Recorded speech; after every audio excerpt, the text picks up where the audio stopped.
Nou ek wil vanoggend met julle 'n baie interessante navorsing deel.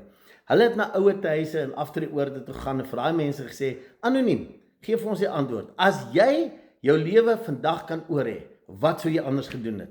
En nommer 1 was by verre oorweldigend, het die meeste gesê, ons sou die lewe nie so ernstig opgevat het nie. Ons sou meer van gehad het, baie meer rustig gewees het oor die lewe.